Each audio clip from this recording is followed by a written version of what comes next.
Welcome to the Deep Dive. Today we're going to be cracking open Introduction to Probability Models and diving headfirst into the fascinating world of, well, probability. Yeah. You've sent over some excerpts from this book, and we're here to sift through the technical stuff and pull out the most useful and intriguing nuggets just for you. Get ready to flip some coins, Yeah. peek into mysterious urns full of colorful balls, and even assess the reliability of airplane engines, all through the lens of probability. You'd be surprised how often these seemingly simple scenarios actually help us understand and predict the real world. First things first, what exactly is probability? It's a word we throw around a lot. Yeah. What does it really mean? At its heart, probability is all about putting a number on uncertainty. Imagine a scale from 0 to 1. 0 means something is definitely not going to happen. And 1 means it's a sure thing. Everything in between. That's where probability comes in, giving us a way to measure how likely something is. So like the probability of me winning the lottery Yeah. is probably hovering somewhere near 0. But the probability that the sun will rise tomorrow, that's pretty much a 1. Exactly. And this book lays out 3 key rules that any probability has to follow. We already touched on the first one. It's always a number between 0 and 1. The second rule is that if you add up the probabilities of every possible outcome, like all the sides of a die, or heads and tails on a coin, that total probability has to equal 1. Something has to happen. Right? Makes sense. What's the third rule? The third rule deals with events that can't happen at the same time, like getting both heads and tails on a single coin flip. We call these mutually exclusive events. The rule says that the probability of any one of these events happening is just the sum of their individual probabilities. So like with our coin flip, the probability of getting heads is 1/2, and the probability of getting tails is 1/2. Since they can't both happen at the same time, the probability of getting either heads or tails is 1/2 plus 1/2, which equals 1. It all adds up. Right. Now think about those classic probability puzzles with urns full of colorful balls. They might seem more complicated, but those same 3 rules still apply. So even when we move beyond basic coin flips, we're still using those same foundational principles. Pretty cool. Now, the book introduces a tool called the Law of Total Probability. What's that all about? This law is all about breaking down a big, hairy probability problem into smaller, more manageable chunks. Imagine you're trying to calculate the risk of a project failing.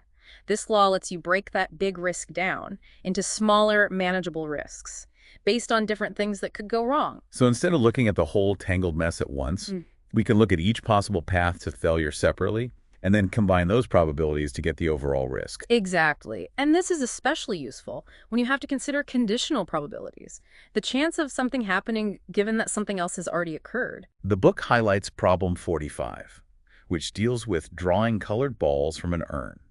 It asks about the probability of the first ball being black, given that the second ball drawn was red, after more balls of the same color were added back in. Sounds pretty tricky. That problem perfectly shows how powerful the law of total probability can be. You have to consider 2 scenarios. Either a black ball was drawn first, or a red ball was drawn first. Then more of that color were added. Before drawing a red ball second, calculate the probability of each scenario, and you can figure out the probability of that first ball being black. It's like solving a mystery by tracing back the steps and considering all the possibilities. Now let's talk about what the book calls the stars of the show, random variables. What exactly are these stars? Random variables are essentially numerical labels we attach to the outcomes of random events. Like instead of saying, I flipped a coin and got heads, we can use a random variable, let's call it x, to represent the number of heads. So in this case, x would equal 1. It helps us represent and analyze uncertainty mathematically. So it's a way to make those random outcomes more concrete and quantifiable. Right. And there are 2 main types, discrete and continuous. Discrete random variables, like the number of heads in a coin toss, can only take on specific separate values. You can't get 1.5 heads. You're telling me. So 0, 1, or 2 heads, those are our options. Exactly. Continuous random variables, on the other hand, can take on any value within a given range. Think about the time until a light bulb burns out. It could be 200 hours, 200.5 hours, 200.5555 hours. You get the idea. The time can vary continuously. So the type of random variable, whether it's discrete or continuous, dictates how we analyze it. And the book doesn't stop there. It introduces specific types of random variables, each with unique characteristics. It dives into Bernoulli, binomial, and Poisson random variables, each suited for different situations. Let's start with Bernoulli-Nunc. It models a single trial with 2 possible outcomes, success or failure. Think of flipping a coin once. and seeing if you get heads, success, or tails, failure. Nice and simple. What about binomial? The binomial random variable counts the number of successes in a fixed number of independent Bernoulli trials. So if we flipped a coin 5 times and wanted to know the probability of getting exactly 3 heads, the binomial distribution would come into play. Got it. And speaking of real-world applications, the book uses a fascinating problem about comparing the success rates of 4-engine versus 2-engine planes. Right. Problem number 8 asks, given a certain probability of engine failure, when is it safer to have a 4-engine plane versus a 2-engine plane? That's a great example of how the binomial distribution can help us assess reliability and make critical decisions, even in situations with high stakes. Wow, so probability can actually help us decide how many engines an airplane should have. What about the Poisson random variable? The Poisson random variable is all about counting events happening randomly over a period of time or in a specific area, people arriving at a store, immigrants entering a new territory, or even the number of typos in a book. These are all events that the Poisson distribution can model. It's amazing how these different types of random variables can capture so many real-world phenomena. Now, the book brings up another key concept, expectation. What's that all about? Expectation, or expected value, helps us predict the average outcome of a random variable. If we repeat the experiment many, many times, it's a powerful tool for making decisions when things are uncertain. So it's like taking the average of all possible outcomes, but we give more weight to the outcomes that are more likely to happen. Precisely. For example, the expected value of rolling a fair 6-sided die is 3.5, even though you can't actually roll a 3.5. What this means is that if you roll that die a ton of times, the average of your rolls would get closer and closer to 3.5. This expected value helps us plan and make decisions, even when we can't predict the exact outcome of any single event. So we're getting a sense of the long-term average behavior, rather than focusing on individual unpredictable outcomes. That's really helpful. The book also briefly mentions something called moment-generating functions, but thankfully it doesn't get too technical. Okay, get ready to enter the world of Markov chains. What are they, and why are they so important? A Markov chain is a mathematical model that describes a system moving between different states over time, where the probability of moving to the next state depends only on the current state. It's like having a memory that only goes back one step. So imagine you're navigating a maze, but you can only remember the last room you visited. Your decisions about where to go next are based solely on your current location, not your entire path through the maze. That's a great analogy. The book uses a classic scenario called the gambler's ruin to illustrate this. Picture a gambler who starts with a certain amount of money and repeatedly bets on a game. Their fortune goes up or down with each bet, and eventually they either reach their target amount of money or go broke, their current fortune. Depends only on their fortune from the previous bet, forming a Markov chain. So we're tracking the gambler's journey through different states of wealth, and within these chains, we can categorize different states as transient or recurrent, right? Exactly. Transient states are like one-time visits. You might pass through them, but you won't return. Recurrent states, on the other hand, are those you'll likely revisit over and over again. Imagine a bustling street with lots of shops. You might visit a shop once, transient state, but your home, recurrent state, is a place you'll return to regularly. Okay, that makes sense. Now, the book doesn't stop at basic Markov chains. It introduces the concept of hidden Markov chains, where things get even more intriguing. With hidden Markov chains, we can't directly observe the underlying state of the system. Instead, we only see outputs or signals that are influenced by that hidden state.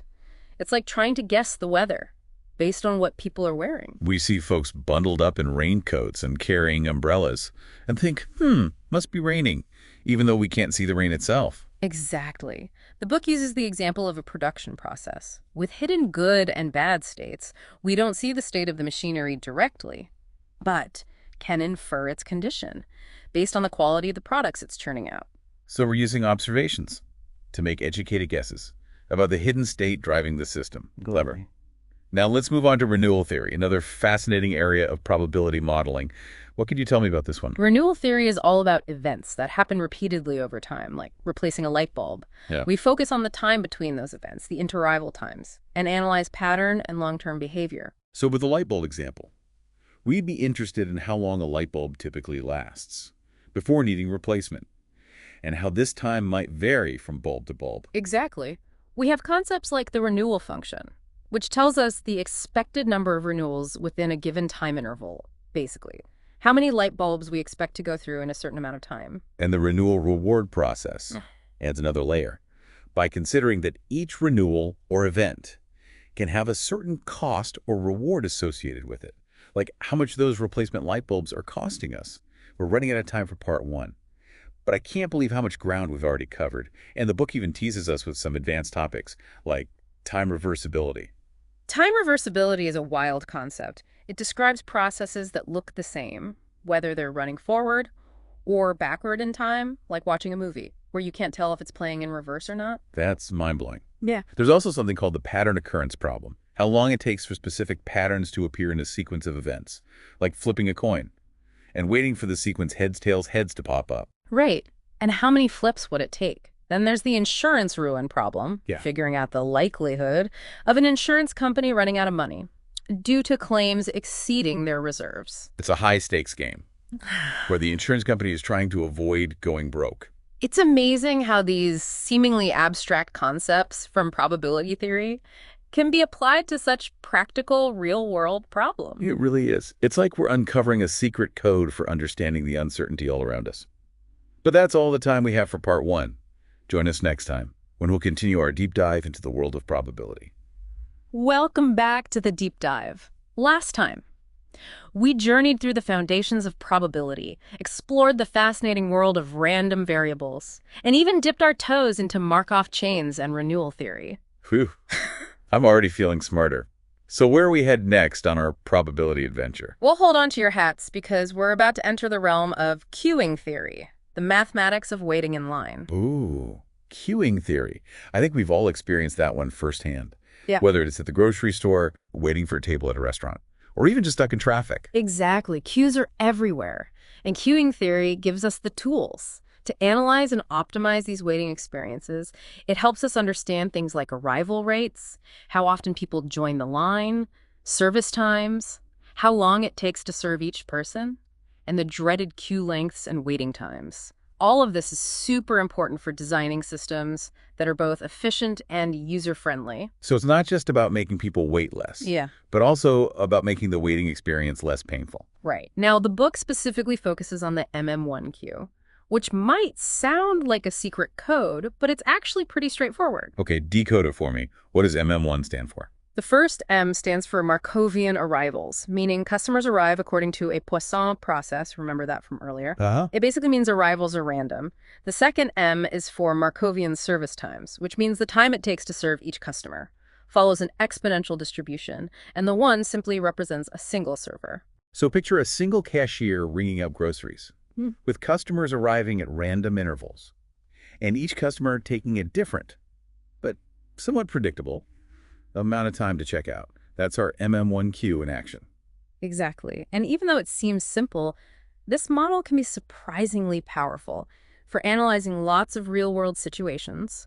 The book goes into calculating all sorts of things for the MM1 queue, like the average number of customers in the system, the average waiting time, and even the probability of finding the system completely empty. It's like having a whole dashboard of metrics. Yeah. To help us understand how well a queuing system is working, I could see this being super useful for managing a call center or a bank. Absolutely. These insights are crucial for making informed decisions about things like staffing levels and service rates. Okay, so we've got the basic MM1 queue down. What about situations where there are multiple servers, like a bank with several tellers, or a supermarket with multiple checkout lanes open? That's where the MM's queue comes in. The S stands for multiple servers. This model allows us to analyze scenarios where customers have multiple service points available, which, as you can imagine, makes the calculations a bit more complex. But the book walks us through it, using real-world examples, like a job shop with machines and repairmen. It's fascinating to see how these models can be applied to such diverse situations. And then we take things a step further, with networks of queues. Picture a factory with multiple stages of production, each with its own queue. Or data packets traveling through a network, waiting at various routers along the way. So instead of just one queue, we now have items or entities moving through a whole series of interconnected queues. I bet analyzing that gets pretty tricky. It does get more complex. But the book provides tools for analyzing the overall performance of these systems. It's like having a map of a transportation system That helps you understand the flow of traffic and identify any potential bottlenecks. So we can use these tools to figure out where the system is slowing down and make improvements. What other queuing models does the book cover? It also dives into the finite source model, where we have a limited number of customers that might need service. Think about machines in a factory. When a machine breaks down, it enters the repair queue. And once fixed, it returns to the pool of working machines. So it's a closed loop, unlike those earlier models. Yeah. Where customers could keep arriving from an infinite pool. Right. And analyzing this model helps us understand things like the average number of machines down, the average queue length, and how busy the repair person is. All crucial insights for optimizing maintenance operations and keeping the factory humming along smoothly. Okay. So we've covered a lot of ground with queuing theory. What's next on our probability journey? Hold on tight, because we're about to shift gears and enter the world of finance with the arbitrage theorem. Arbitrage theorem, that sounds intriguing, but also maybe a little intimidating. It might sound fancy, but it's a pretty intuitive concept. The arbitrage theorem essentially says that in a well-functioning market, there can't be any free lunches. In other words, you can't make a guaranteed profit without taking any risk. Exactly. If such an opportunity existed, everyone would jump on it, and it would vanish in a flash. The book uses examples involving betting schemes and stock prices to show how probability helps us assess whether a wager is fair or an investment strategy has the potential to be profitable. So it's like having a mathematical lie detector. That helps us spot opportunities where the odds are truly in our favor, or at least helps us avoid those too good to be true schemes. Now, are you ready for a truly fascinating concept? Let's dive into Brownian motion. Brownian motion, I've heard of that, but I'm not quite sure what it is. Fill me in. Imagine tiny particles dancing erratically in a fluid white. That's Brownian motion. It was named after a botanist, Robert Brown, who observed this phenomenon while studying pollen grains under a microscope. It's like watching a speck of dust jiggling around in a beam of sunlight. So what's so special about this random jiggling? Well, it turns out that this seemingly simple phenomenon has profound implications in many fields, including physics, finance, and of course, probability theory. The book provides a mathematical definition of Brownian motion, highlighting its key properties. For example, it has independent increments, meaning the movement over one time interval doesn't depend on the movement over another non-overlapping interval. So knowing where the particle was in the past doesn't give us any clues about where it will go next. It's completely unpredictable. Exactly. And this unpredictable nature makes Brownian motion a powerful tool for modeling things, like stock prices, which also tend to fluctuate randomly over time. Makes sense. So Brownian motion helps us capture the inherent uncertainty of the stock market. Right. Now, the book introduces a variation called geometric Brownian motion, which is even more useful in finance. Okay, geometric Brownian motion, Bob. Tell me more. What's so special about this geometric version? Geometric Brownian motion focuses on percentage changes rather than absolute changes. Think about it. A $1 increase is a much bigger deal when a stock is trading at $10 compared to when it's trading at $100. Geometric Brownian motion captures this idea that the magnitude of price changes is relative to the current price level. So it's a more realistic way to model stock price fluctuations. I can see why that's important in finance. Absolutely. The book even gets into how geometric Brownian motion can be used for option pricing.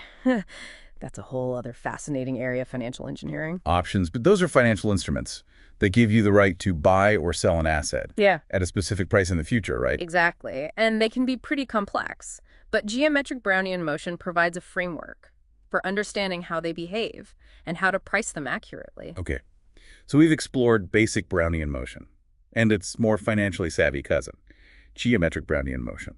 What's next on our probabilistic tour? Let's switch gears a bit and talk about stationary processes. Stationary processes. What are those all about? I'm picturing something very still and unchanging. Well, you're not far off. Stationary processes are fascinating because their statistical properties don't change over time. It's like a river whose flow rate and water level remain constant, even though the individual water molecules are constantly moving and changing. So it's kind of dynamic equilibrium, where the overall characteristics stay the same, even though the individual components are in constant flux. Exactly. The book gives us examples of stationary processes, one involving a sequence of independent and identically distributed random variables, and another involving a cyclical process. Okay. So different types of processes can exhibit this stationary behavior. Right. And the book distinguishes between strictly stationary processes, where the joint distribution of the process at any set of time points is the same, and weakly stationary processes, where only the mean and covariance structure remain constant over time. So strictly stationary is like the gold standard, and weakly stationary is a bit more relaxed. You got it.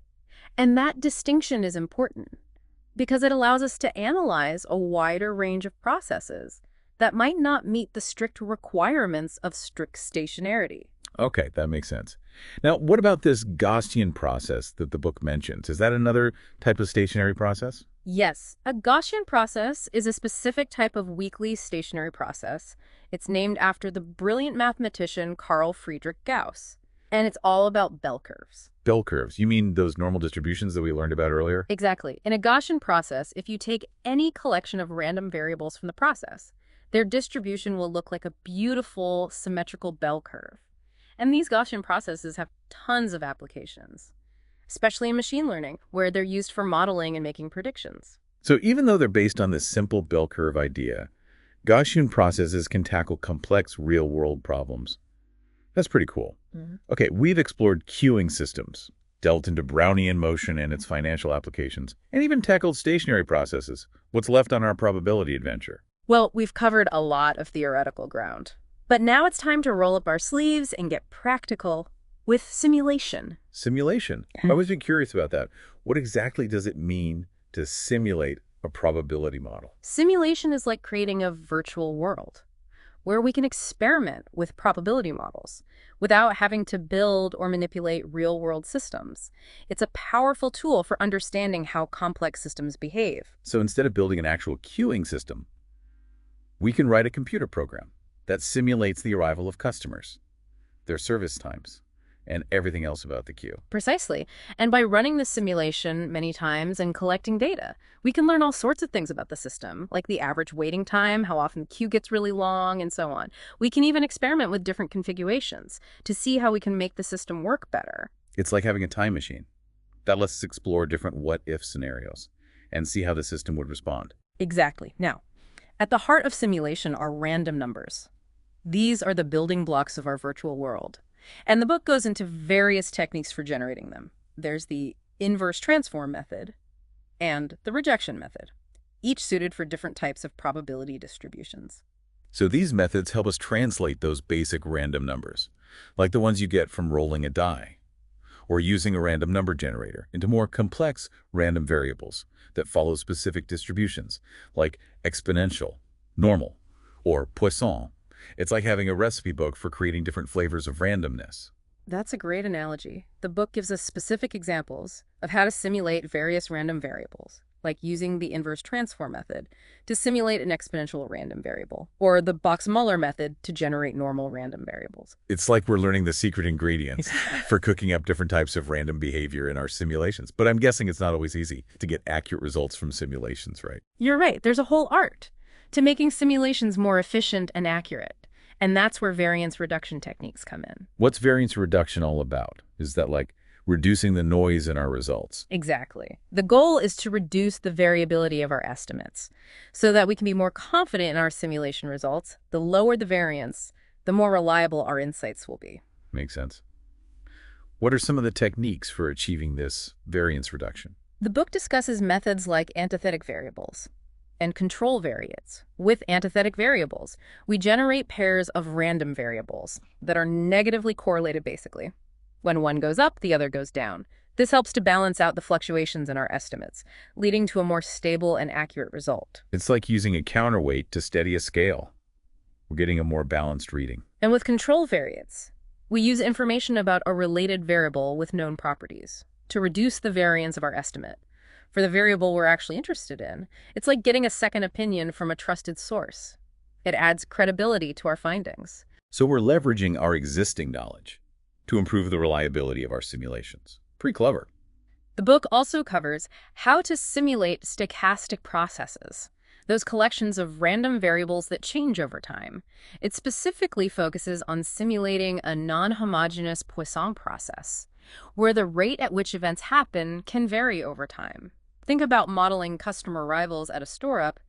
The arrival rate might be much higher during peak hours and lower during off-peak hours. So it's like simulating rush hour versus those quiet periods when only a few shoppers are browsing around. Exactly. And the book provides a method for simulating this, involving generating potential event times, according to a Poisson process with a constant rate, and then thinning out those events based on the time-varying intensity function. It's like starting with a dense forest of potential events and then carefully pruning it to match the desired pattern of events. That's a great way to think about it. And now, get ready to have your mind blown, because we're going to explore a truly remarkable technique called coupling from the past. Coupling from the past. Okay, that name definitely has a mysterious ring to it. What's it all about? Coupling from the past is a powerful technique for simulating the stationary distribution of a Markov chain. Remember, the stationary distribution tells us the long-term probability of the chain being in each state after it's run for a long time. So it's like taking a snapshot of the Markov chain after it has settled down and found its equilibrium. Exactly, and this technique is especially useful when dealing with Markov chains that might take forever to converge to their stationary distribution using traditional simulation methods. So it's like having a fast-forward button for Markov chains. We can jump ahead and see the long-term behavior without having to wait for it to play out in slow motion. That's a great way to put it. The book lays out the steps for implementing coupling from the past. It involves generating a sequence of transitions for the Markov chain, starting from various initial states, and working backward in time until all the paths converge to the same state. So it's like tracing the branches of a tree backward to find their common ancestor, which represents a sample from the stationary distribution. Exactly. And the book even mentions how coupling from the past can be used to generate random permutations MAC. Those are just different orderings of a set of objects. Imagine you have a deck of cards. Coupling from the past can be used to shuffle the deck randomly and get a truly random arrangement of the cards. It's like having a virtual shuffling machine. That guarantees a perfectly random shuffle. Wow, we've really been on a simulation whirlwind. Is there anything else the book covers in this area? There is one more technique that's worth mentioning: importance sampling. Okay, importance sampling, Ajay. I'm all ears. What's the big idea behind this one? Importance sampling is all about being smart with our simulation efforts. Instead of sampling randomly from the original probability distribution, we strategically sample from a different distribution. That gives more weight to the regions of the probability space that are most important for our calculation. So it's like we're shining a spotlight on the parts of the probability space that matter most, so we can get a more accurate estimate with fewer samples. Exactly. The book shows how importance sampling can be used to estimate the probability of rare events, like a catastrophic system failure or a major stock market crash, and also to simulate those super complex systems with a ton of variables. So we can focus our simulation efforts on the scenarios that are most likely to lead to those rare events. Without wasting time simulating all those unlikely scenarios, it's like using a magnifying glass to zoom in on the critical parts of the problem. That's a great way to visualize it. Yeah. There's a technique called tilting that we can use in combination with importance sampling to make our results even more accurate. Okay, tilting. Sounds intriguing. How did that work? Tilting is like adjusting the lens on our magnifying glass. We tweak the original probability distribution by adding a parameter that skews the distribution towards the region we're most interested in. So we're tilting the playing field to make the events we care about more likely to occur in our simulations. And by carefully choosing that tilting parameter, we can significantly reduce the variance of our estimates, making our simulation results more accurate and reliable. Wow. So we've got this whole toolbox of techniques for making our simulations more efficient and accurate. It's amazing how much we can learn about complex systems by creating these virtual worlds. It really is. And what's so fascinating is that all these concepts, while seemingly distinct, are interconnected and build upon each other. It's like we're piecing together a giant jigsaw puzzle of probability, where each piece represents a different concept, and together they form this beautiful, intricate picture of the world of uncertainty. But that's all the time we have for part 2. Join us next time as we wrap up our deep dive into the fascinating world of probability. Welcome back to the deep dive. We've covered so much ground already. Yeah, it's been quite a journey. From the basic rules of probability to those mind-bending Markov chains, and even simulations that let us build entire virtual worlds. It really has. So as we wrap up our deep dive into Introduction to Probability Models, what are some of the key takeaways that stand out to you? What's truly remarkable is the sheer breadth of applications for probability.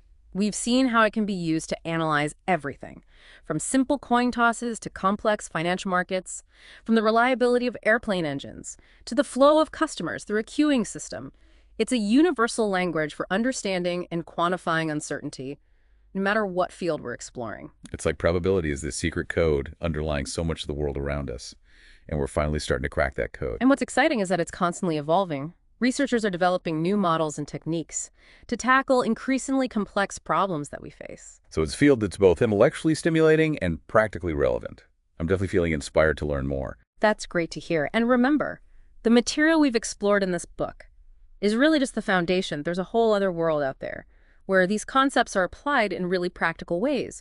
Data analysis, statistical inference, machine learning. It's like we've laid the groundwork,